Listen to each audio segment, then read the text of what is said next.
Bapak, ibu-ibu, saudara-saudara kaum muslimin rahimakumullah. Di dalam kehidupan kita sebagai seorang muslim, minimal 5 kali dalam sehari semalam kita mendengar seruan untuk mendirikan solat yang disebut azan. Ada kalimat menarik di dalam kalimat azan itu, yakni seruan hayya 'alal falah, marilah menuju kepada keberuntungan, marilah meraih kemenangan. Seruan ini adalah kecenderungan dari setiap manusia, apapun warna kulitnya. Artinya, setiap orang dalam hidup selalu ingin meraih dan mencari kemenangan. Kemenangan akan melahirkan kepuasan batin, dan kepuasan batin memberikan kebahagiaan. Sedangkan kekalahan melahirkan penderitaan batin, dan penderitaan batin menjerumuskan seseorang di dalam berbagai bentuk kerugian. Jikalau inilah seruan azan, maka masalahnya ialah apa yang menyebabkan kita meraih kemenangan.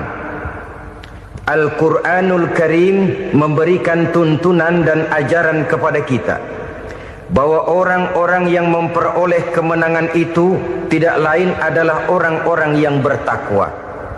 Hanyalah mereka yang bertakwa kepada Allah Subhanahu wa ta'ala pada akhirnya akan tampil sebagai pemenang. Lalu siapa orang yang bertakwa itu? Dijelaskan dalam awal-awal Al-Baqarah, orang yang bertakwa yang akan meraih kemenangan. Pertama, alladzina yu'minuna bil ghaib, yaitu orang-orang yang beriman kepada yang gaib, percaya bahwa ada alam yang gaib, alam yang abstrak, alam yang tidak bisa dijangkau oleh salah satu daripada panca indera kita. Mereka percaya dan beriman kepada adanya malaikat, beriman kepada adanya iblis dan jin, beriman kepada adanya alam kubur, beriman kepada adanya alam mahsyar, beriman kepada adanya alam akhirat, beriman kepada adanya surga dan neraka. Beriman bukan cuma sekedar beriman dalam ucapan bibir saja, tetapi beriman yang nilai iman itu mampu mewarnai gerak dan gaya hidupnya. Iman yang meresap sampai ke tulang sumsum, kemudian memberikan dampak positif di dalam kehidupan manusia. Alam, kita tahu, adalah sesuatu yang selain Allah, dan Allah bukanlah alam. Apapun namanya selain daripada Allah, itu adalah alam. Alam pada hakikatnya terbagi menjadi 2. Ada alam syahadah, alam nyata, alam konkret, alam yang bisa dijangkau oleh salah satu indera kita. Kemudian ada alam ghaib, alam yang tidak bisa dijangkau oleh panca indera kita, alam metafisika, alam abstrak, alam yang wajib kita imani keberadaannya. Kita percaya bahwa malaikat itu ada, kita percaya kepada jin, bahwa jin itu ada, kita percaya kepada adanya iblis dan setan. Bukan percaya kepada iblis dan setannya, percaya bahwa iblis dan setan itu ada. Itu termasuk salah satu daripada sifat orang yang bertakwa kepada Allah. Saudara-saudara kaum muslimin rahimakumullah, kecenderungan pembangunan yang lebih bersifat materialistis biasanya menggeser aspek kehidupan rohani. Orang berpikir empiri, dan dalam pola pikir yang demikian, maka alam gaib tidak lagi mendapat perhatian. Aspek kehidupan yang bersifat rohaniah malah mulai ditinggalkan. Akibatnya terjadilah kepincangan di dalam kehidupan kita. Pernah ada satu pengalaman pribadi dalam perjalanan kembali ke tanah air. Dalam pesawat di sebelah kanan saya duduklah seorang Jerman namanya Heiner Simonsen. Iseng saya ajak kenalan, saya ajak ngobrol, saya tanya dia. Saya bilang, Mas Heiner ini, kalau pesawat yang kita tumpangi ini jatuh ke bawah, kira-kira apa yang bakal terjadi, Mas? Dia bilang, kita semua akan mati. Begitu? Iya. Oke. Apa itu mati? Tanya saya.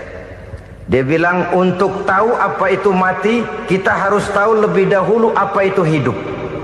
Saya pikir nih bule bisa ngomong juga. Baiklah kata saya. Apa hidup menurut Anda itu? Oh, hidup itu dia bilang, kalau seluruh anggota badan kita bekerja secara normal.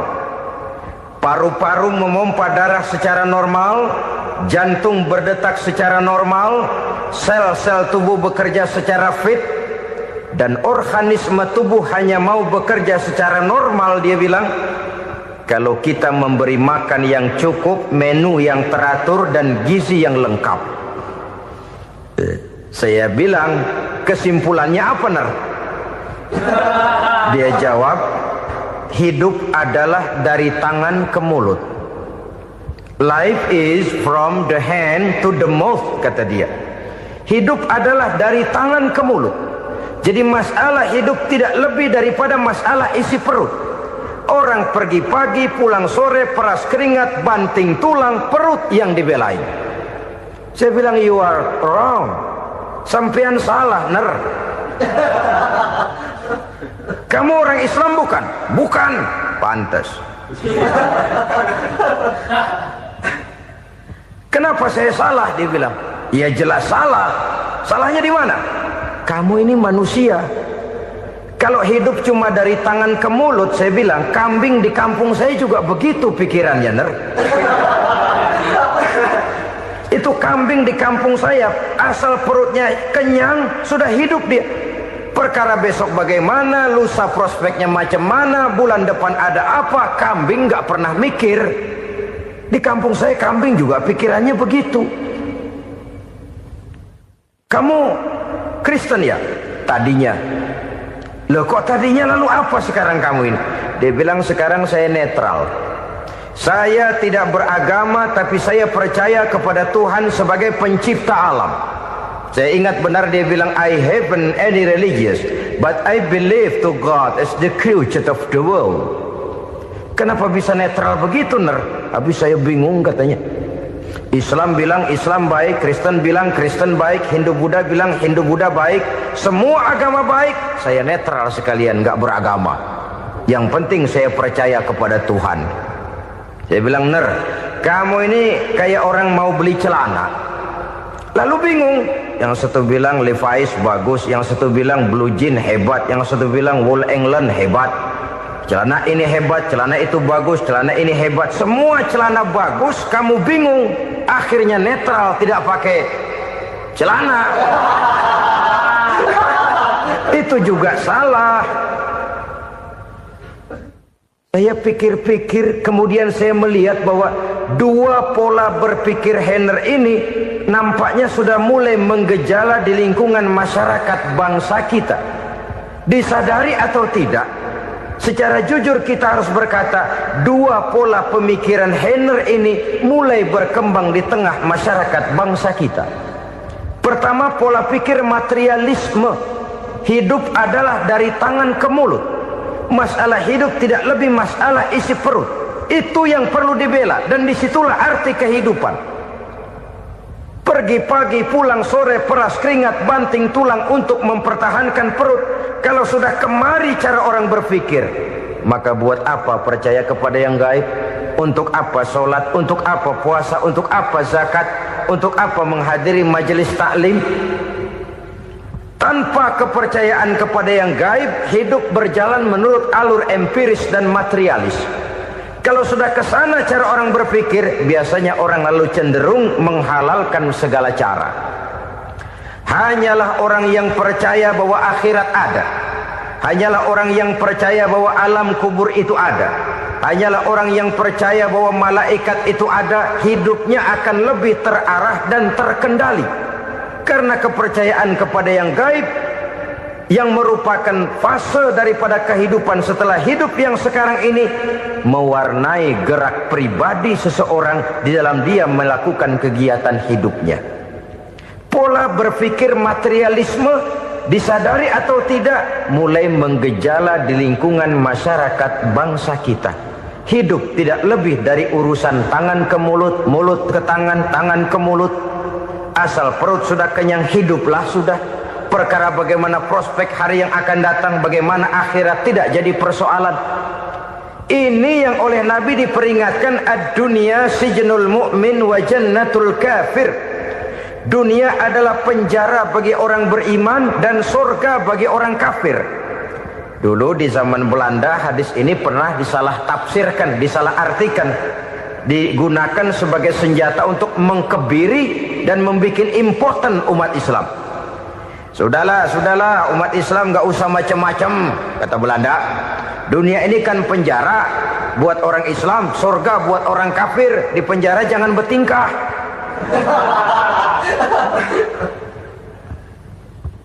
Pengertiannya tidak begitu.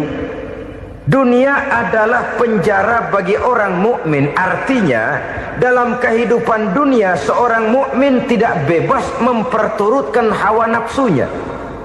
Di penjara hawa nafsunya itu. Sebaliknya surga bagi orang-orang kafir. Buat orang kafir surgalah dunia ini. Mereka bebas memperturutkan hawa nafsunya, dilarang tidak terlarang, dicegah pun tidak tercegah. Mereka hidup menurut alur bisikan nafsu mereka sendiri. Kemudian bila ajal datang, maut merenggut nyawa, selesailah surganya sampai di situ. Maka bagi orang-orang yang tidak percaya kepada adanya akhirat, kepada adanya alam gaib, surganya sebatas umurnya. Sekali lagi, surganya sebatas umurnya. Bila umur selesai, ajal pun datang merenggut nyawa, selesailah sudah surganya sampai di situ. Alangkah pendeknya perjalanan orang-orang yang tidak percaya kepada alam gaib ini. Bagi kita mukmin, jikalau kita mampu memenjarakan hawa nafsu, kita bisa bahagia di dunia ini. Dan Islam memang tidak menyuruh kita sengsara di dunia. Raih dunia, kejar dunia, gapai dunia sebagai alat untuk mencapai kebahagiaan di akhirat nanti. Hidup adalah satu perjalanan panjang yang terbentang sejak kita terlahir dari alam rahim sampai kepada alam akhirat nanti. Andai kata kita gagal meraih kebahagiaan di dunia, toh kita masih punya akhirat. Tapi jangan jadi dalil yang melemahkan semangat. Biarin dah kita di dunia kebelangsak, yang penting akhirat. Akhirnya dunia benar-benar kebelangsak. Bagaimana dunia ini bisa kita raih, dan bagaimana meraih dunia untuk menunjang kepentingan akhirat nanti. Yang kedua, dari pikiran Heiner yang saya lihat menggejala di lingkungan masyarakat bangsa kita, timbulnya manusia-manusia netral. Seolah-olah Tuhan yes, agama no. Sama Tuhan percaya, agama ogah. Tuhan ngangguk, giliran agama godeng. Padahal hampir dalam setiap ayat dalam Quran, kata-kata amanu biasanya bergandeng dengan wa amilus sholihat. Iman dan amal soleh. Ini sebagai isyarat Tuhan dan agama jangan pernah dipisah-pisah. Apabila kita bertuhan, maka kita harus beragama. Apabila kita beragama, maka agama itu harus bersumberkan dari Tuhan yang kita imani itu. Tidak mungkin kita pisah, Tuhan yes, agama no. Sama Tuhan percaya tapi agama bikin sendiri. Sembayangnya cukup bengong 2 jam madep ngulon.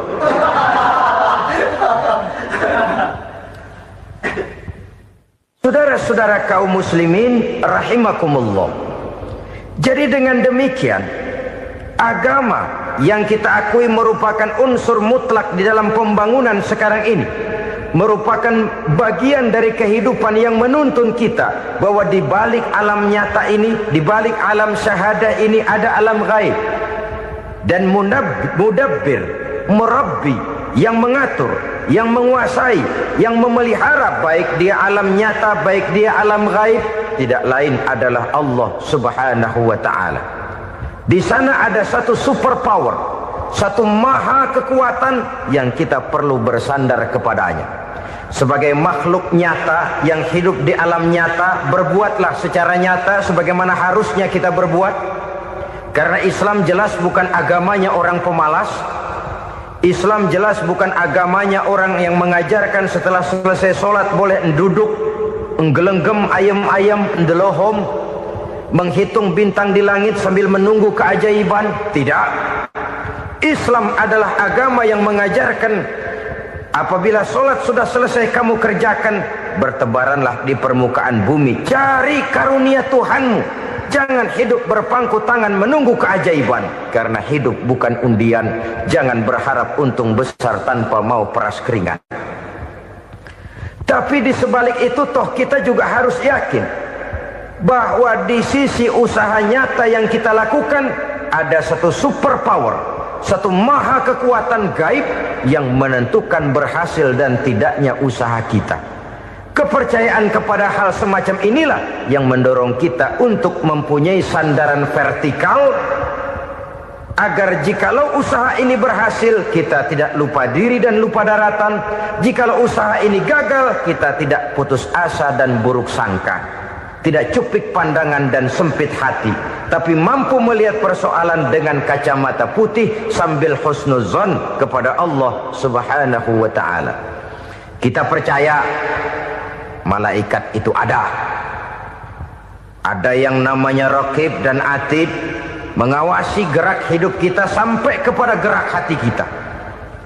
Ini memberikan sugesti agar kita berhati-hati. Tidak sejengkal tanah pun kita bisa berlindung dari pengawasan Raqib dan Atid.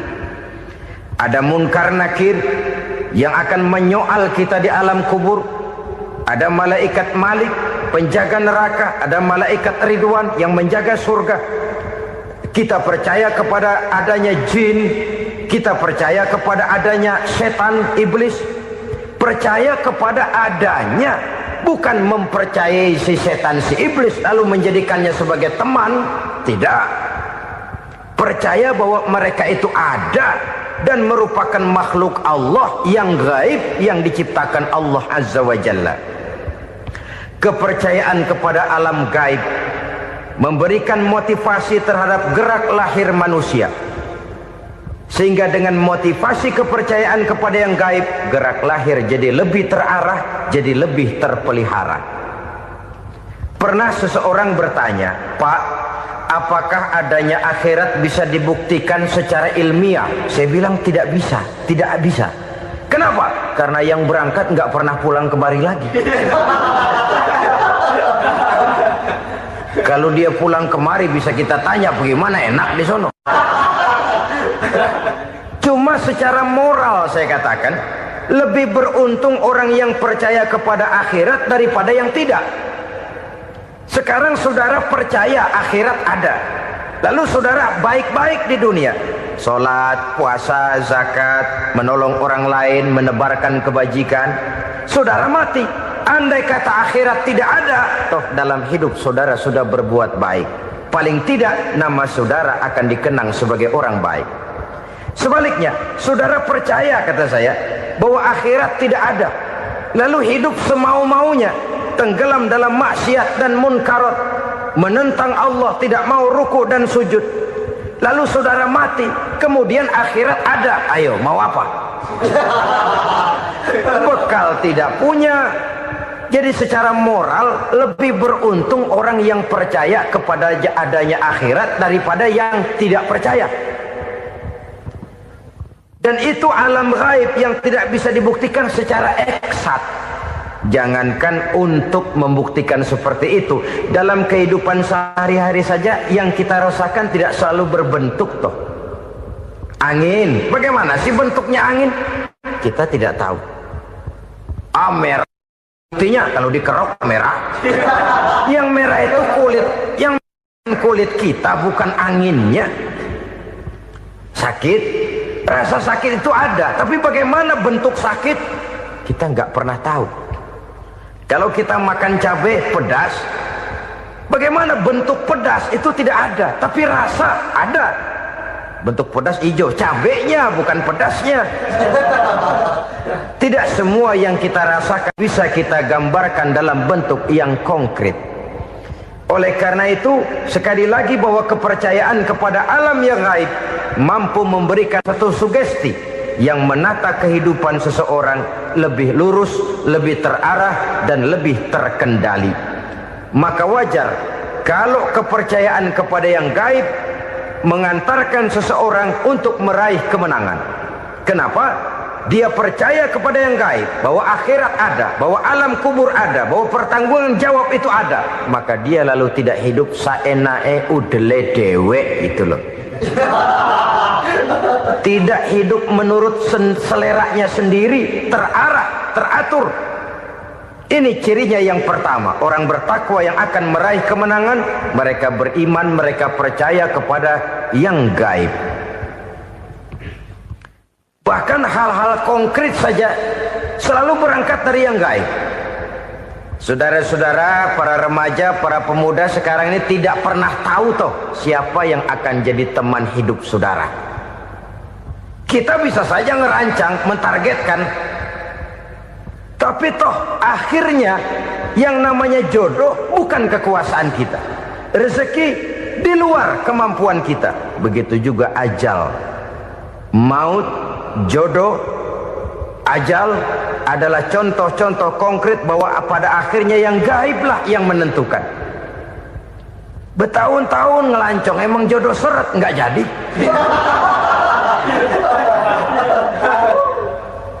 Begitu kenal baru setengah malam nginep ditangkap hansip kan. Hal-hal semacam itu kadang-kadang kita berpikir suuzon, gile, perempuannya cakep banget, lakinya rebek amat. Memang begitulah jodohnya. Memang begitulah jodohnya. Saudara hadirin ma'asyiral muslimin yang saya hormati, jadi hal-hal yang konkret saja kita yakini sepenuhnya ditentukan oleh satu superpower yang gaib itu tadi. Dari sanalah segala ketentuan itu berangkat dan kesanalah segalanya akan kembali. Maka kepercayaan kepada yang gaib meluruskan gerak hidup seseorang dan itu akan mengantarkan dia kepada meraih kemenangan. Satu. Yang kedua, wa yuqimuna shalah. Orang bertakwa yang akan meraih kemenangan itu adalah orang-orang yang mendirikan sholat. Kenapa sholat mengantarkan orang untuk meraih kemenangan? Yang jelas, inna sholata tanha anil fahsya'i wal munkar. Sholat mampu mencegah manusia dari perbuatan keji dan munkar. Banyak filsafat hidup yang terkandung di dalam sholat ini.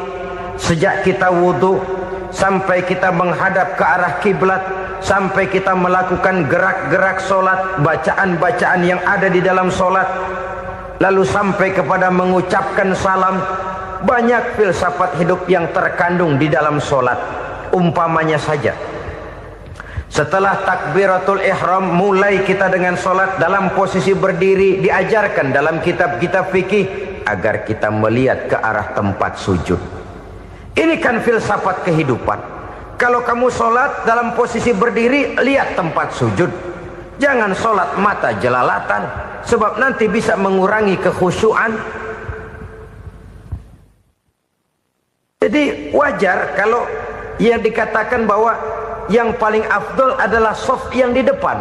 Kenapa? Secara harfiah pengertiannya akan lebih mengundang kekhusyuan. Kenapa? Kalau kita di shaf paling depan di masjid umpamanya paling banter kita lihat tembok. Tapi kalau kita shaf di tengah atau di belakang, orang-orang di depan kita pun akan kelihatan. Yang bajunya loreng, yang bajunya genggang, yang bajunya macam-macam. Kita lihat, kadang-kadang kita pikirin, ada yang bajunya bolong. Kita sholat tapi dalam hati, nih orang bajunya robek yang nggak tahu apa. Ada saja hal-hal yang mengusik kekhusyuan kita. Oleh sebab itu diajarkan dalam posisi berdiri, lihat, arahkan pandangan matamu kepada tempat sujud. Ini kan filsafat kehidupan. Maksudnya apa? Kalau lagi diri lihat dong tempat sujud. Kalau udah di atas ingat dong sama yang bawah. Kalau sudah tinggi ingat dong dari mana kamu berangkat. Kalau sudah berkuasa bantu dong yang lemah. Kalau sudah kaya santuni dong yang miskin. Kalau sudah alim bimbing dong yang awam. Ini filsafat kehidupan.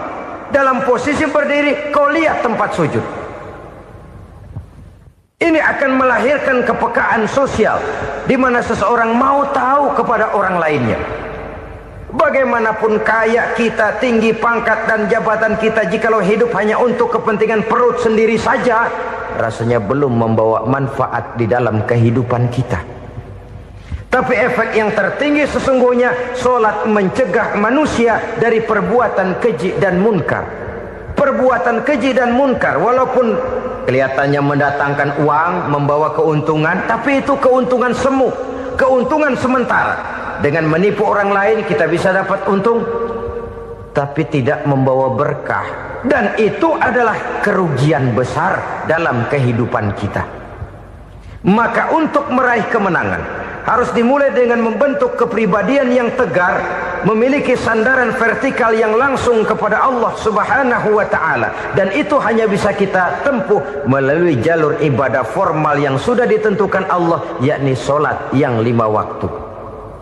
Untuk memperkuat itu ada solat-solat sunnah, rawatib, nawafil sebagai terminal-terminal kontrol cadangan untuk memelihara stabilitas temperatur batin di dalam kita berhubungan dengan zat yang maha gaib, yaitu Allah Subhanahu wa ta'ala.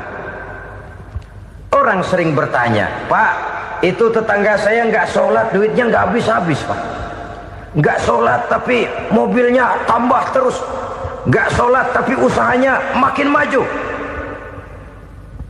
Tapi di sisi lain ada orang yang rajin sholat, rezekinya butak bener.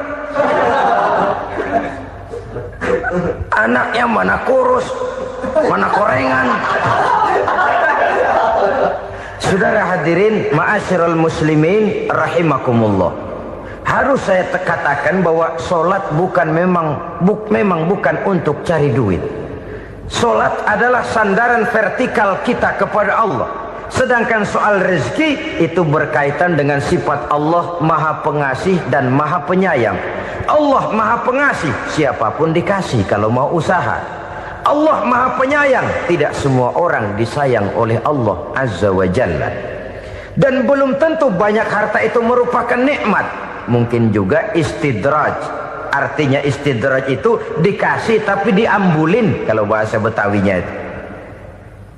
Dikasih tapi diambulin, itu bukan merupakan nikmat sesungguhnya, lebih merupakan azab dari Allah Subhanahu wa ta'ala.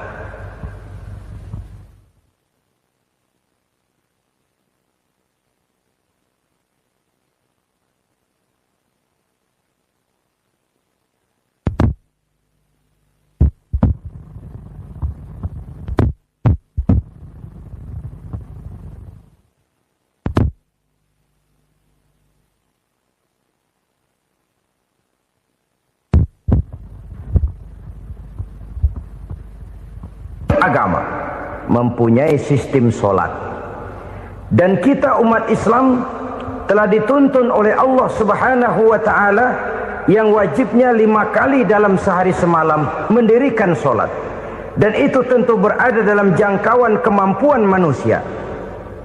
Pada awalnya barangkali kita memang merasa solat itu satu kewajiban, tapi semakin kita hayati makna, manfaat dan filsafat yang terkandung di dalam ajaran solat, semakin sampai kita kepada keyakinan bahwa solat adalah keperluan kita. Sehingga pada waktu tertentu dinilai puncaknya, kita tidak lagi akan berkata saya wajib solat, tapi kita akan berkata saya perlu solat. Kalau kita sudah merasakan itu adalah keperluan kita, nah di sanalah kita baru akan merasakan ruginya kalau hal itu tidak kita laksanakan. Sepanjang kita masih berkata saya wajib sholat, kita akan lebih merasakan dia sebagai beban ketimbang sebagai keperluan. Yang jelas Allah tidak memerlukan ibadah yang kita laksanakan ini. Dengan kata lain, andai kata satu dunia penuh ini orang tidak ada yang sholat satu pun, Allah tidak akan turun dari jabatan Tuhan. Jangan lalu berpikir kalau kita ngambek se-RW kagak sembahyang Tuhan tekor kali ini ya. Tentu tidak. Itu perlunya kita, bukan perlunya Allah. Dan pada induknya kita akan berkata, saya perlu agama. Kalau secara induk kita sudah memerlukan agama, maka konsep-konsep yang ada di dalam ajaran agama itu pun adalah juga merupakan keperluan kita. Baik dia bernama sholat, baik dia bernama puasa, baik dia bernama zakat, baik dia bernama haji, seluruhnya adalah keperluan kita. Dan sesuatu yang kita perlukan apabila tidak kita laksanakan akan melahirkan kerugian di dalam kehidupan. Jangan heran kalau kita membaca riwayat perjalanan hidup para salafus soleh, orang-orang soleh. Ada yang tahajud sampai 100 rakaat, ada yang sholat malam kakinya sampai bengkak. Kita sekalinya bengkak biri-biri. Ada yang sholat membaca surah dalam Al-Quran sampai khotam Quran. Kok mau? Mereka sudah merasakan itu keperluan. Itu saja soalnya. Satu saat pun jikalau kita merasa bahwa itu keperluan saya, kita pun akan melaksanakan seperti itu. Keperluan saya dalam kehidupan. Inilah yang kedua. Yang ketiga, orang bertakwa yang akan meraih kemenangan itu, wa mimma razaqnahum yunfikun. Mereka membelanjakan sebagian daripada rezeki yang diberikan Allah kepada mereka. Mereka infakkan di jalan Allah. Ada satu dialog menarik. Satu hari seorang anak muda bertemu dengan seorang kakek-kakek yang sudah dikenalnya baik. Bertanyalah anak muda ini, "Kek, umur kakek berapa tahun?" 15 tahun, kata si kakek. "Anak kakek berapa orang?" 1. "Harta kakek berapa banyak?" 15 juta. Si anak muda ini bengong. Lalu protes, "Kok kakek bohongin saya?" "Kenapa?" "Saya tahu umur kakek 70 tahun. Kenapa ngaku 15? Saya tahu anak kakek 5. Kenapa bilang 1? Saya tahu kakek miliuner, miliaran uang kakek. Kenapa ngaku cuma 15 juta? Begini, kata si kakek tadi. Benar, umur saya 70 tahun. Tapi dari umur yang 70 tahun itu baru 15 tahun terakhir ini saya merasakan ibadah kepada Allah. Meninggalkan maksiat, jauh dari segala macam munkarat. Maka yang 15 tahun inilah yang benar-benar saya rasakan sebagai umur saya. Benar anak saya 5, tapi yang 4 susah diatur. Cuman 1 rasanya nih yang bakal jadi si buah hati belahan jantung pelanjut cerita penerus sejarah. Cuma 1 ini yang saya harapkan, yang akan jadi anak soleh, yang akan membuat saya menerima pensiunan pahala. Kalau yang 4 apek dah, nggak ada harapan. Yang 1 nyekek botol melulu. Oh begitu, iya. Lalu kenapa kakek bilang harta kakek cuma 15 juta padahal saya tahu kakek uangnya miliaran, depositonya banyak? Ya karena 15 juta itulah yang saya ingat yang pernah saya belanjakan di jalan Allah. Saya merasa itulah harta saya yang sebenarnya. Yang miliaran yang saya simpan di bank kelak kalau satu saat saya mati akan jadi rebutan di antara anak-anak saya. Iya kalau anak saya soleh kayak yang 1 ini. Kalau yang 4 tadi udah tulen dia bakal berantem dah berebut tuh. Jadi 15 juta yang saya belanjakan di jalan Allah inilah yang saya merasakan benar-benar harta saya yang sesungguhnya. Dialog ini patut menjadi bahan renungan kita bersama. Diberikan kita umur 40, 50, 60, 70, 80. Berapa tahun dari umur yang diberikan itu yang jalan mulus, yang kita gunakan untuk melaksanakan ibadah? Banyak harta kita simpan di bank, di lemari, di dompet, di tas. Tapi berapa yang sudah kita depositokan di jalan Allah yang akan menemani kita di hari kita kembali nanti? Maka orang bertakwa yang akan meraih kemenangan, wa mimma razaqnahum yunfikun, mereka membelanjakan sebagian dari rezeki yang diberikan Allah di jalan Allah subhanahu wa ta'ala. Ma'asyiral muslimin rahimakumullah, zahirnya memang kita memberikan kepada orang lain, tapi hakikatnya kita menyimpan untuk diri kita sendiri. Kita memberikan kepada yatim piatu 25.000, zahirnya kita memberikan si yatim, hakikatnya kan kita cuma nyimpan. Saya berikan, titip kepadamu, ini untuk saya di akhirat. Kau boleh belikan baju, kau boleh belikan untukmu makan, kau boleh bayarkan sekolahmu. Ini untuk saya, hakikatnya. Kita nyumbang masjid 1 juta, zahirnya kita berikan kepada panitia masjid, tapi hakikatnya kan cuma titip 1 juta ya, untuk saya di alam kubur nanti. Silahkan kau boleh belikan semen, ini uang, belikan besi, belikan pasir. Saya cuma sekedar titip untuk kepentingan saya. Hakikatnya kita cuma sekedar menitip. Sebagaimanapun pada hakikatnya, apapun yang kita miliki dalam kehidupan kan cuma sekedar hak guna pakai, bukan hak milik mutlak. Harta kita, rumah kita, kendaraan kita, kebun kita, pabrik kita, hak guna pakai saja. Hak milik mutlak cuma untuk Allah subhanahu wa ta'ala. Saudara-saudara kaum muslimin rahimakumullah, ini yang ketiga. Kemudian yang keempat, orang-orang bertakwa yang akan meraih kemenangan,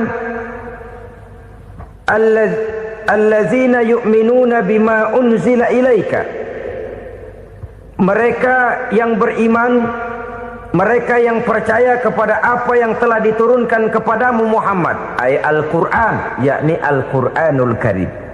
Setelah percaya kepada yang gaib, mendirikan solat, kemudian menginfakkan sebagian dari rezeki yang diberikan Allah, mereka juga lalu percaya kepada yang diturunkan terhadap Nabi, yaitu tidak lain Al-Quranul Karim. Sekali lagi di sini, percaya bukan hanya sekedar percaya saja, tetapi percaya lalu menjadikan Al-Quran itu sebagai pedoman hidup. Sebab memang Al-Quran itu adalah GBHM, garis-garis besar haluan muslim. Apa yang harus kita lakukan, apa yang harus tidak kita lakukan, bagaimana mestinya kita bertingkah laku dan berbuat, seluruhnya tercantum di dalam Al-Quranul Karim. Itu sebabnya ketika satu hari Aisyah ditanya bagaimana akhlak Rasul, beliau menjawab, kana Rasulullah sallallahu alaihi wasallam khuluquhul Quran. Akhlak daripada Rasulullah tidak lain adalah Al-Quran. Jawaban simpel ini memberikan gambaran bahwa keseluruhan daripada konsepsi Quran sudah diterjemahkan dalam kehidupan Rasulullah sallallahu alaihi wasallam. Karena kita tahu akhlak adalah keseluruhan dari gerak hidup manusia. Sejak ia berpribadi, berumah tangga, bertetangga, bermasyarakat, sampai kepada berbangsa dan bernegara, Al-Quran tetap memberikan sentuhan nilainya. Oleh karenanya, orang-orang yang bertakwa adalah orang-orang yang menjadikan Al-Quran sebagai pedoman dalam kehidupannya. Dan kita yakini Al-Quran diturunkan kepada Nabi Muhammad bukan merupakan produk Nabi Muhammad. Isi dan redaksinya langsung dari Allah subhanahu wa ta'ala. Kemudian cirinya yang kelima, orang bertakwa yang akan meraih kemenangan itu, wa ma unzila min qablika. Tidak hanya sekedar percaya kepada yang diturunkan terhadap Nabi Muhammad, yaitu Al-Quran, mereka juga percaya kepada apa yang pernah diturunkan kepada para nabi, kepada para rasul sebelum Nabi Muhammad. Percaya kepada adanya suhuf, percaya kepada adanya Taurat, percaya kepada adanya Injil, percaya bahwa Allah dahulunya sudah menurunkan Taurat kepada Musa, percaya bahwa Allah sudah menurunkan Injil kepada Isa, percaya Injil ada, Taurat ada, diturunkan Allah untuk Isa dan Musa, tetapi tidak wajib mengamalkannya karena kita sudah diberikan Al-Quranul Karim. Ini yang perlu saya garis bawahi. Kita percaya Allah telah menurunkan Injil dahulu kepada Isa. Kita percaya bahwa Allah telah menurunkan Taurat dahulunya kepada Nabi Musa. Kadang-kadang ini dijadikan dalih, dikacaukan pengertiannya. Quran saja mengajarkan bahwa orang yang bertakwa harus percaya kepada Injil, maka pakailah Injil. Apalagi kalau ayat sebelumnya ditilap, dihapus, dihilangkan, Injilnya yang ditekankan, maka akan terjadilah penekanan yang salah arah. Karena salah arah akhirnya bisa merusak dan menghancurkan akidah. Ketika Rasul suatu saat pernah ditanya orang, "Ya Rasul, bagaimana sikap kita sebagai muslim terhadap Injil yang ada sekarang?" Beliau menjawab, "La tukadzibuhu jami'an wa la tusaddiquhu jami'an." Jangan didustakan seluruhnya, jangan juga dibenarkan semuanya. Artinya, ini sudah merupakan gambaran dari Rasul bahwa dalam Injil yang ada sekarang masih ada ajaran-ajaran tauhid yang dibawa oleh Nabi Isa dan diajarkan kepada umatnya. Tapi juga dalam Injil yang sekarang ini sudah terkena intervensi dan investasi manusiawi. Karena itu Rasul menyimpulkan, la tukadzibuhu jami'an wa la tusaddiquhu jami'an. Jangan didustakan semua, jangan dibenarkan seluruhnya. Kita memang percaya Allah telah menurunkan Injil kepada Nabi Isa dulu, tapi kita tidak wajib mengamalkan Injil. Kita percaya Allah telah menurunkan Taurat kepada Nabi Musa, tapi kita tidak wajib mengamalkan kitab ajaran Taurat. Yang wajib kita percayai dan kita amalkan hanyalah Al-Quranul Karim. Kenapa? Oleh karena baik yang ada di dalam Taurat, baik yang ada di dalam Injil, tentu tercakup di dalam Al-Quran sebagai kitab terakhir yang diturunkan oleh Allah Subhanahu wa Ta'ala. Dan itu wajar. Kalau seorang pejabat mau mengeluarkan satu keputusan baru, tentu dia harus meninjau keputusan-keputusan lama. Andai kata dianggap tidak berlaku, dianggap tidak relevan lagi, maka keputusan-keputusan lama itu tentu sudah dianggap tidak berlaku. Sebagian daripada aturan-aturan dalam keputusan lama yang masih dianggap relevan tercantum dalam keputusan baru yang wajib diamalkan. Begitulah hubungannya antara Al-Quran, Taurat, Zabur, dan Injil. 4 kitab samawi yang diturunkan Allah masing-masing kepada Zabur untuk Nabi Daud, Taurat untuk Nabi Musa, dan Injil untuk Nabi Isa alaihi wassalatu wassalam. Ketiga-tiga kitab itu kita percayai adanya.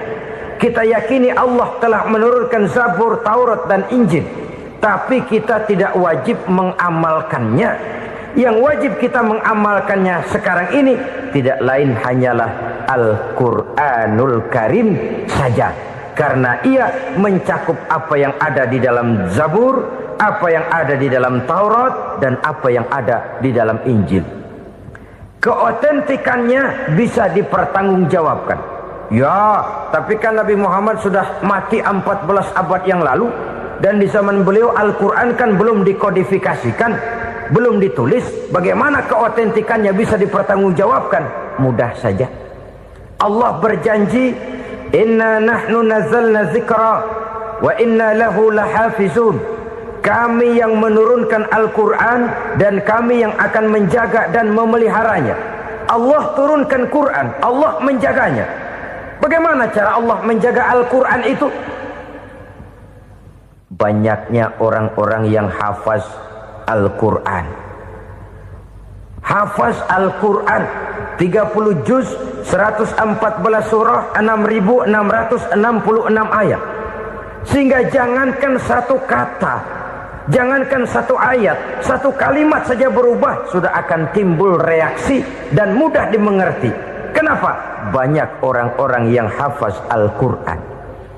Sedangkan pada setiap akhir tahun biasanya malaikat Jibril selalu mengadakan checking terhadap ayat-ayat yang diturunkan pada waktu itu. Di zaman Nabi sendiri sudah ada usaha kodifikasi. Dan yang lebih luar biasa lagi, sampai hari ini tidak seorang pun mampu membuat satu ayat saja semacam Al-Quran. Ke bahasa manapun dia diterjemahkan, naskah aslinya tetap ikut, rujukan dasarnya tetap ada. Berdasarkan itu, maka tidak mungkin terjadi penyelewengan terhadap atau pemalsuan terhadap ayat-ayat Al-Quranul Karim. Kesuciannya, keotentikannya, kemurniannya bisa dipertanggungjawabkan. Ma'asyiral muslimin rahimakumullah. Oleh karenanya, konsepsi dasar daripada ajaran Islam ini memang tidak lain adalah Al-Quran dan Sunnah. Isi daripada agama Islam yang merupakan iman, Islam dan ihsan, konsepsi dasarnya tidak lain adalah Al-Quran dan Sunnah Rasulullah Sallallahu Alaihi Wasallam. Maka yang kita perlukan sekarang ini adalah terjemahan Al-Quran di dalam kehidupan kita. Dengan demikian, maka gaya kehidupan yang lebih Qurani itulah yang kita dambakan. Kita perlu memang terjemahan Quran dalam bahasa Inggris, dalam bahasa Belanda, dalam bahasa Jepang, tapi yang lebih kita perlukan adalah terjemahan Quran di dalam kehidupan kita. Konsekuen, tidak memanipulasi, ringan sama kita jinjing, berat sama kita pikul. Jangan kalau lempengan ayat Quran tuh kira-kira enak diamalin, keras teriakan kita. Giliran kira-kira ayat Quran itu mukul kepala kita sendiri, diam kita. Itu ciri yang pernah disindir Allah dalam awal-awal Baqarah juga. Ciri beragamanya orang yang munafik. Kullama adha'a lahum masyawfih, kata Allah. Wa iza azlama alaihim qamu. Apabila terang mereka jalan, apabila gelap mereka berhenti. Artinya, kalau kira-kira di Islam nguntungin, rame-rame pada teriak Islam. Tapi ketika diminta untuk berjuang, ketika dituntut untuk berkorban, rame-rame mengundurkan diri. Nasib agama tidak ubahnya seperti daun pisang yang dikait orang di tepi jalan lantaran tak berpayung di ketika hari hujan. Manakala hujan usailah sudah, daun itu pun dicampakkan di tepi jalan, diinjak pula orang nan lalu. Artinya, orang menjadikan agama cuma sebagai lipstick, decoration only, tidak konsekuen. Hanya pada saat-saat kelihatannya Islam membawa keuntungan, rame-rame orang teriak-teriak tentang Islam.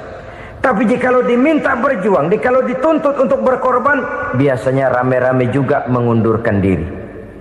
Jangan heran kalau mayoritas hitungan kita, tapi minoritas peranan kita. Kuantitas kita dalam jumlah, tapi dalam kualitas kita lebih sering jadi penonton daripada jadi pemain. Padahal itu sangat tidak boleh terjadi. Umat Islam di Indonesia harus bangkit. Umat Islam di Indonesia harus sadar akan keberadaannya. Tidak boleh hanya jadi penonton berpangku tangan. Karena memang agama kita juga mengajarkan untuk konsekuen di dalam menjabarkan ajaran-ajaran daripada agama kita. Kita sering jatuh menjadi umat yang lemah oleh karena kita ini tidak pandai menggalang kebersamaan yang diakibatkan tidak konsekuennya kita. Diistilahkan bahwa umat Islam di dalam menggalang kebersamaannya itu harus seperti orang main sepak bola. Saudara-saudara kan tahu orang main sepak bola itu. Orang main sepak bola, kalau pertandingan belum dimulai sih silakan saja kumpul di luar lapangan, atur strategi yang baik. Tapi kalau pertandingan sudah dimulai, turun ke lapangan hijau, jangan kumpul terus. Ada sepak bola gotong royong, mundur-mundur rame-rame, depan ke depan kumpul melulu mainnya. Kalah. Orang main sepak bola itu ya harus ada penyerang tengah, harus ada penjaga gawang, harus ada strikernya, harus ada kiri luarnya, kanan dalamnya yang jadi backnya.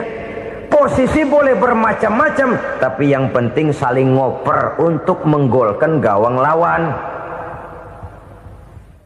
Begitulah umat Islam ini.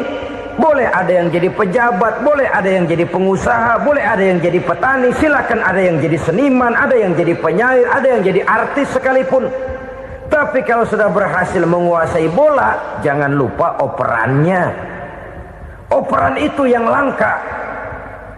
Kita ini muslim kadang-kadang kalau sudah memegang menguasai bola, kalau belum mau mampus, belum mau ngoper.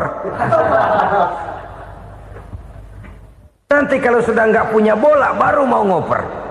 Kalau sudah dengar-dengar mau dekat pensiun, baru mau jihad, baru mau berjuang, baru mau ngurus pesantren. Tanda tangan sudah tidak laku, memo sudah tidak dihargai, baru mau berjuang. Kemarin kemana mas?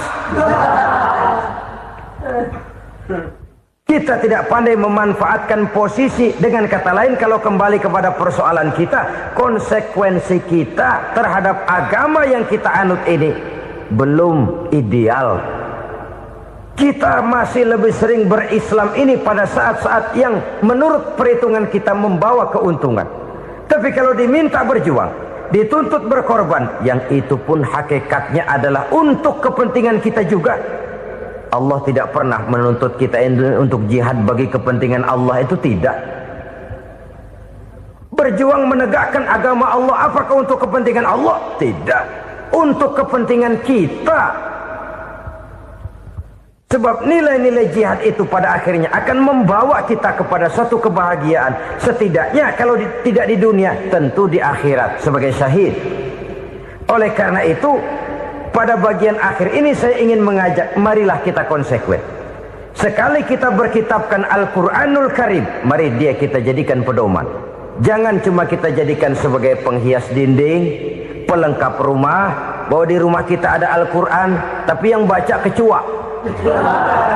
Habis pada bolong tuh Quran. Yang penting kan punya Quran. Ditaruh di pintu rumah. Biar apa? Biar kuntilanak kagak masuk katanya. Ya apa itu nasib Quran, cuma kerjanya jaga pintu, ngusir kuntilanak, ngusir memedi. Bagaimana kita hidup menurut tuntunan Al-Quran? Kadang-kadang tidak pernah menjadi masalah bagi kita. Maka bagaimanakah Al-Quran akan mungkin membawa keberkahan dalam hidup kalau ajarannya kita injak-injak dalam keseharian kita? Mewujudkan gaya hidup yang lebih Qurani, itulah yang akan kita rintis di dalam kehidupan kita. Bertahap, step by step, menurut kemampuan yang ada pada kita. Jika jalan ini tidak bisa kita selesaikan, percayalah akan ada generasi penerus yang akan melanjutkan usaha dan cita-cita mulia itu. Jadi percaya kepada Taurat, percaya kepada Injil, sekedar percaya Allah dahulunya sudah menurunkan itu. Tapi kita tidak wajib mengamalkannya. Kenapa? Generasi Injil masa berlakunya sudah kedaluarsa. Taurat masa berlakunya sudah kedaluarsa. Injil pernah berlaku untuk orang Nasrani di zaman Nabi Isa. Taurat pernah berlaku untuk orang Yahudi di zaman Nabi Musa. Setelah generasinya berlalu, datang Rasul penutup yang membawa Al-Quranul Karim. Maka Al-Quran itulah yang berlaku menjadi pedoman sampai hari akhir nanti. Jangan jauh dari Al-Quran, karena apabila ini kita lakukan, maka kita akan kembali kepada satu gaya hidup yang jauh dari tuntunan agama, dan itu artinya kita akan semakin jauh untuk meraih kemenangan. Saudara-saudara kaum muslimin rahimakumullah. Yang keenam, yang terakhir, orang-orang bertakwa yang akan meraih kemenangan itu wabil akhirati hum yuqinun. Mereka percaya, mereka yakin seyakin-yakinnya akan adanya hari akhir, di mana seseorang akan mempertanggungjawabkan seluruh perbuatannya di dalam hidup ini. Dan tidak ada satu perbuatan yang bagaimana kecilnya sekalipun yang tersembunyi dalam pandangan manusia yang tidak akan dibukakan persoalannya di mahkamah Qadi Rabbul Jalil di akhirat nanti. Itulah sebabnya maka percaya kepada akhirat disebut secara khusus. Padahal di awal tadi sudah dijelaskan yu'minuna bil ghaib, percaya kepada alam gaib, dan alam gaib ini termasuk akhirat. Kenapa pada bagian akhir disebut lagi akhirat? Karena ternyata bahwa kepercayaan kepada adanya akhirat merupakan induk dari kepercayaan terhadap adanya malaikat, setan, jin dan lain sebagainya, dan akan lebih memberikan sugesti dalam kehidupan manusia untuk meluruskan gerak hidupnya. Jikalau satu saat tergerak hati akan berbuat kejahatan, ingin mencuri, sadarlah, awas ada akhirat. Sebab kalau kita cuma teriak awas ada polisi, itu cuma tertunda sementara, begitu polisi meleng embat. Kalau kita ingin berbuat jahat cuma berteriak awas ada hansip, cuma sementara hansip itu ada. Tapi kalau ceritanya awas ada akhirat, mau menyeleweng awas ada akhirat, mau berjudi awas ada akhirat, mau mencuri awas ada akhirat. Keyakinan yang akan meluruskan gerak hidup manusia sehingga gerak itu jadi lebih terarah dan terkontrol, tidak merugikan baik diri sendiri, lebih-lebih orang lain. Ternyata bahwa kepercayaan kepadanya adanya hari akhirat sanggup menjadi sumber daya kontrol dari kehidupan manusia, sehingga ia tidak terjebak dalam perbuatan maksiat dan munkarat. Saudara-saudara kaum muslimin, inilah saja yang kita bicarakan pada pertemuan kali ini. Semoga Allah subhanahu wa ta'ala memberikan kekuatan zahir dan batin kepada kita untuk dapat meraih kemenangan dengan beriman kepada yang gaib, mendirikan solat, membelanjakan sebagian dari rezeki yang diberikan Allah, percaya kepada Al-Quran, beriman kepada kitab-kitab yang diturunkan sebelum Al-Quran, lalu meyakini adanya hari akhirat. 7 macam perkara yang merusak akidah dan keimanan, merusak amal perbuatan yang sudah kita kerjakan, merusak sendi-sendi kehidupan sosial, pendek kata merusak segala hal di dalam kehidupan kita. Jauhilah olehmu 7 macam perkara yang merusak. Yang pertama, asyirku billah, menyekutukan Allah subhanahu wa ta'ala. Agama dimulai dari keyakinan, maka kehancuran agama selalu dimulai dari kehancuran keyakinan, iman atau akidah yang dimiliki oleh seseorang. Dan untuk menghancurkan nilai-nilai iman yang kita miliki ini, orang rasanya tidak akan menghantam kita dengan peluru kendali. Orang tidak akan mengirimkan nuklir ke sini. Orang tidak juga akan mengirimkan satuan militernya ke sini. Untuk menghancurkan nilai-nilai iman, dibanjiri kita dengan paham-paham yang merusak dan mendangkalkan akidah. Baik ia bernama materialisme, baik ia bernama sekularisme, baik ia bernama banjirnya maksiat dan munkarat, baik ia bernama banjirnya peradaban dan kebudayaan yang menghancurkan moral daripada anak-anak kita, sedikit demi sedikit melenturkan dan melunturkan nilai-nilai keimanan kita, untuk kemudian pada waktunya nilai iman itu akan bertukar dan berganti menjadi nilai syirik kepada Allah subhanahu wa ta'ala. Atau pada sisi lain, menjadikan yang selain Allah sebagai tujuan akhir daripada kehidupan kita. Sedangkan kita sama-sama maklum bahwa di dalam pandangan agama Islam, dosa yang tidak berampun, dosa yang terbesar, termasuk dalam kategori bapak moyangnya dosa, tidak lain adalah syirik, yakni menyekutukan Allah subhanahu wa ta'ala. Pola penghancuran iman ini memang berstrategi. Ditawarkan kita kepada paham materialisme, paham kebendaan, di mana otak menempati urutan sebagai ranking pertama, Tuhan jatuh pada urutan kedua.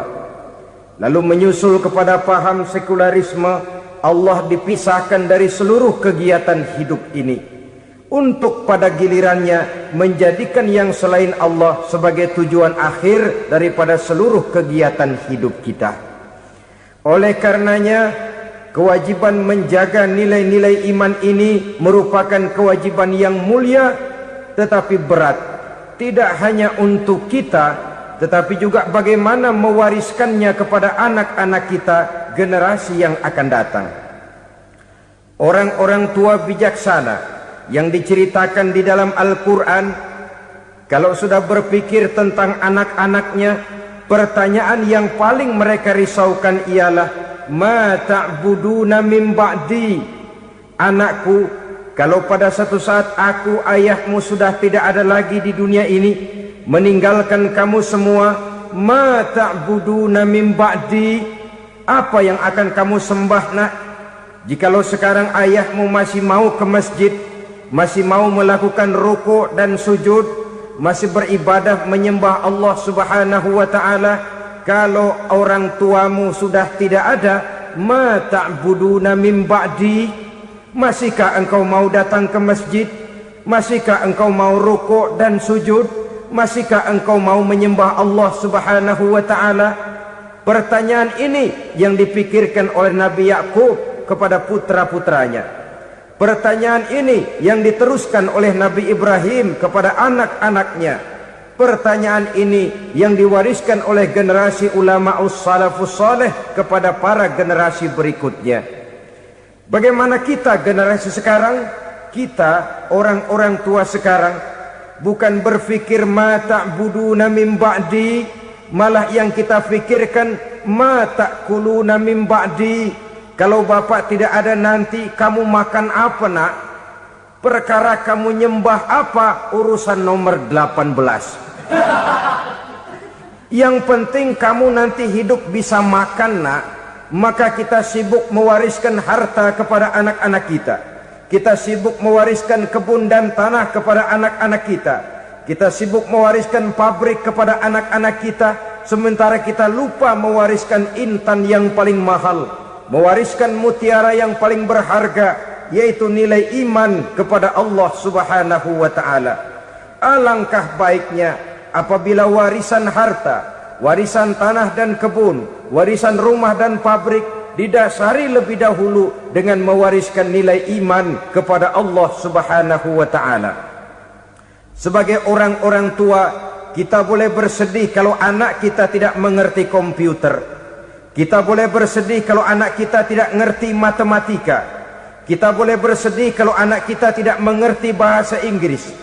Tapi sewajarnya lebih bersedihlah kita orang tua jikalau mempunyai anak yang tidak kenal Allah sebagai Tuhannya, yang kemudian tidak mau rukuk dan sujud kepada Allah Tuhannya. Itulah kemalangan yang paling malang bila kita meninggalkan generasi yang tidak bertauhid kepada Allah Subhanahu wa ta'ala. Betapapun anak kita tidak ngerti komputer, saudara, paling-paling kerugiannya cuma kerugian dunia. Masuk dia ke alam barzakh, munkar nakir tidak akan sempat tanya kau belajar komputer apa tidak. Kumpul dia di padang mahsyar, malaikat juga tidak akan tanya matematikamu nilainya berapa. Yang ditanya kau kenal Allah, kau rukuk